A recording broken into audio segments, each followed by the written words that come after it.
여러분 안녕하십니까? 월요일 아침 여수 MBC 뉴스투데이입니다.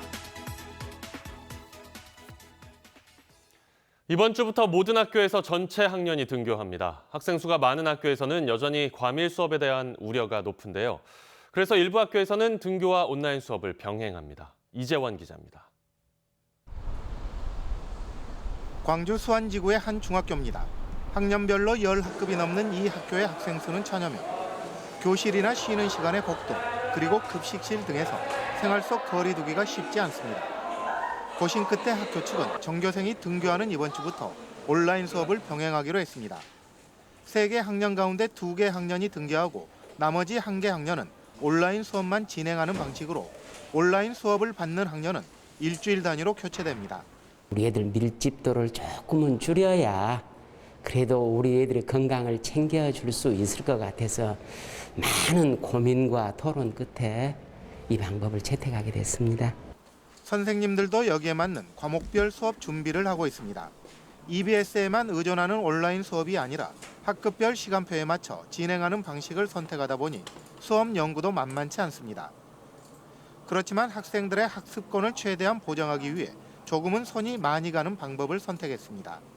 어느 정도 정착이 됐으니까 이제 좀 수업의 질을 높일 수 있도록 선생님들이 틈틈이 시간을 내 가지고 지금 수업 연구를 이렇게 많이 하고 있습니다. 이런 식으로 온라인과 등교 수업의 병행을 선택한 학교는 광주에서 모두 10곳, 초등학교 2곳과 중학교 5곳, 특성화고 3곳으로 학급당 학생 수가 30명 이상이거나 전교생이 800명 이상인 학교들입니다. 대상 학교가 과밀 학교이다 보니 당장 학생 수를 분산시킬 방법이 없어 상당 기간 온라인 병행 수업이 계속될 것으로 보입니다. 코로나가 지금 종식되기 전까지는 이런 상황들이 크게 변동되리라고는 지금 생각하진 않고요. 최대한 침해되지 않는 범위에서 탄력적으로 사상 초유의 코로나19 상황이 계속되면서 교육 현장에서는 등교와 온라인 수업이 병행되는 또 하나의 실험이 시작됐습니다. MBC 뉴스 이재원입니다. 내일 모레부터 노래 연습장 등 코로나19 고위험 시설 관리자와 방문자는 의무적으로 QR코드를 활용한 전자출입명부 시스템을 이용해야 합니다. 전자출입명부 시스템은 방역 빈틈을 막고 감염 차단을 위해 시설 관리자는 관리자용 애플리케이션으로, 이용자는 일회용 QR코드를 시설 관리자에게 보여주는 시스템입니다.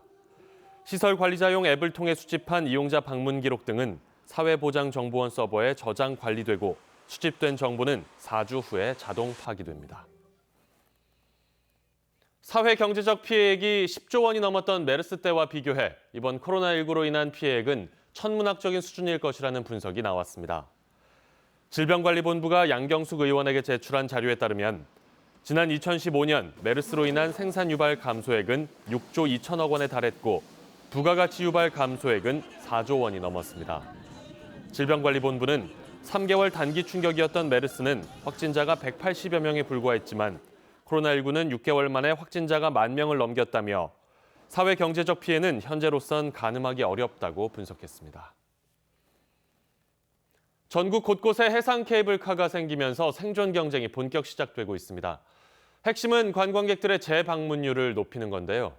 코로나19 사태 이후의 변화에 대응하지 못할 경우 시장에서 도태될 수 있다는 지적이 나오고 있습니다. 박영훈 기자의 보도입니다.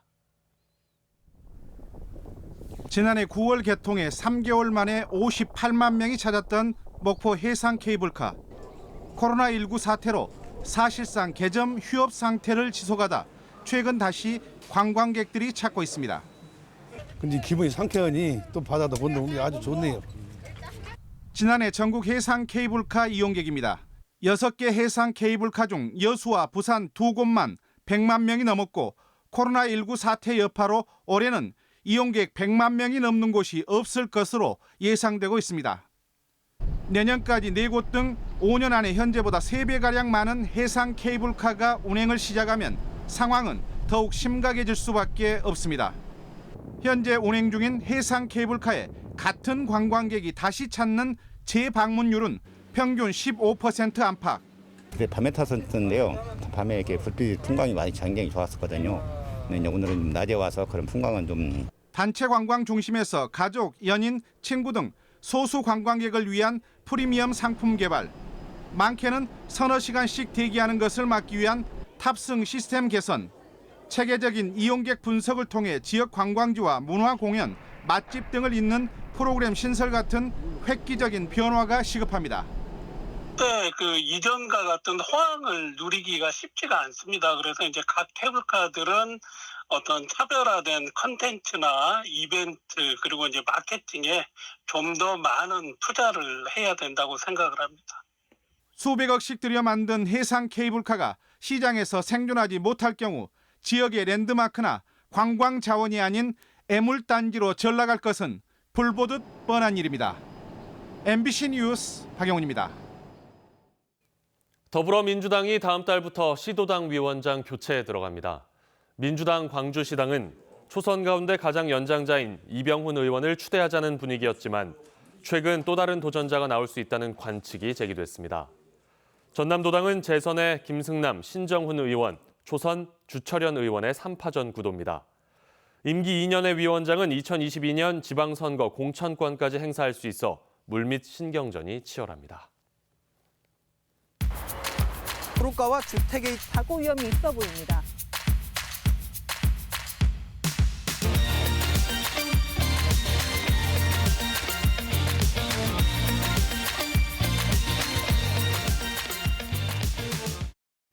시군별로 운영되는 영재교육원에 투입된 재원에 비해 효용성이 없다는 지적 연속 보도해드리고 있습니다.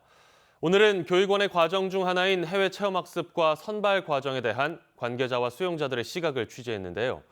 영재를 발굴하고 길러낸다기보다는 선발 학생들의 친목의 장으로 변질됐다는 지적까지 나오고 있습니다. 조희원 기자입니다. 지난해 말 4박 5일 일정으로 중국 상해를 다녀온 광양 영재교육원. 국외 최고 대학과 기관을 방문해 최신 지식과 기술을 체험하기 위해서입니다. 그러나 영재교육과 관련한 체험은 영재교육으로 유명한 상해 낭하중학교를 견학한 것뿐. 해양수족관과 디즈니랜드를 방문하고 유람선을 타고 서커스도 봤습니다. 생태계를 공부하고 실생활의 과학 원리를 체험하겠다는 명목이었지만 사실상 관광 일정이었습니다. 다른 지역 영재교육원들의 해외 체험학습도 비슷했습니다. 국외 체험학습뿐만이 아닙니다.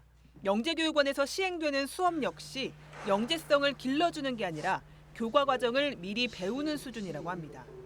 산행학습인 것 같아요. 그러니까 한구력을 기르기 위해서 어떤 활동들을 하는 게 아니라 그냥 다음에 배울 것들을 미리 배우니까 좀 신기한 그 정도의 수준인 것 같다는 생각을 했고요.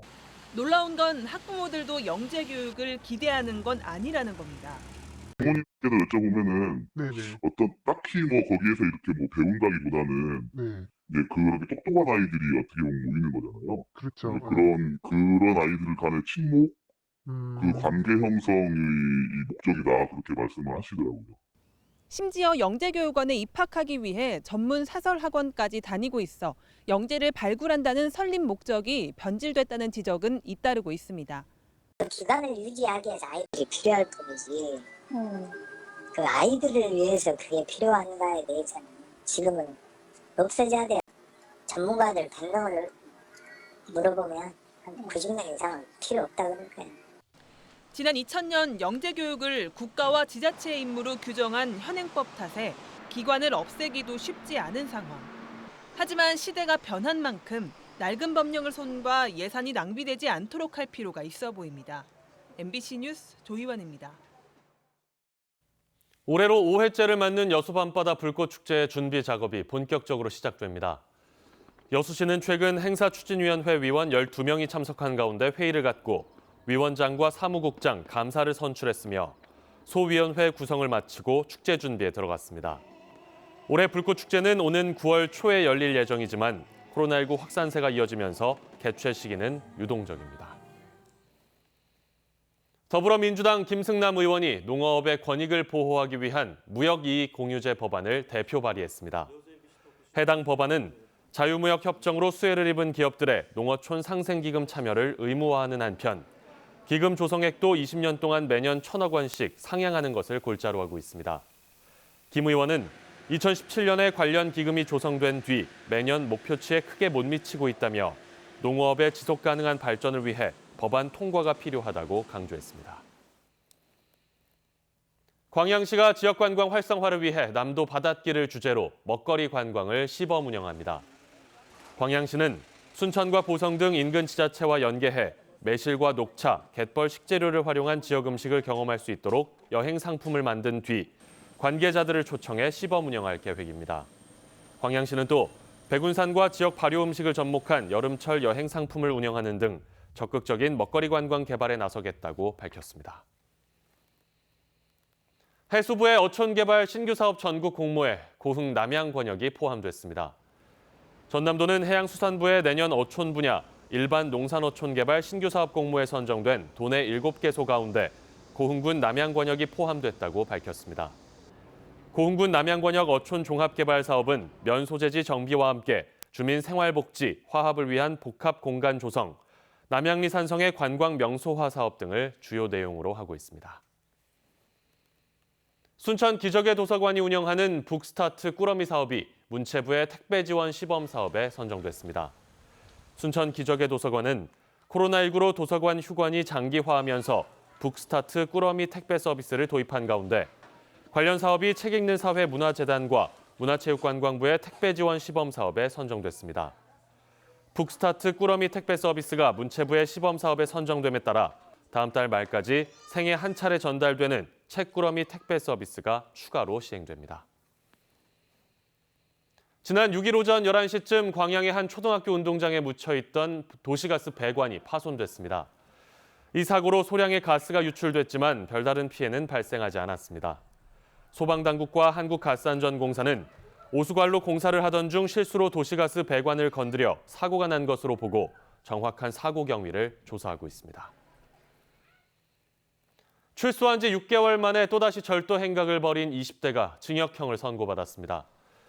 광주지법 순천지원 형사 4단독은 지난 2월 28일 여수의 한 주택에 무단 침입해 현금 50만 원 등을 훔친 혐의로 재판에 넘겨진 29살 A씨에게 징역 1년 6개월을 선고했습니다. 재판부는 A씨가 3회 이상의 절도죄 전력이 있고 출소한 지 불과 6개월여 만에 범행을 저질렀지만 잘못을 뉘우치고 있고 피해자와 합의한 점을 고려했다며 양형 이유를 밝혔습니다.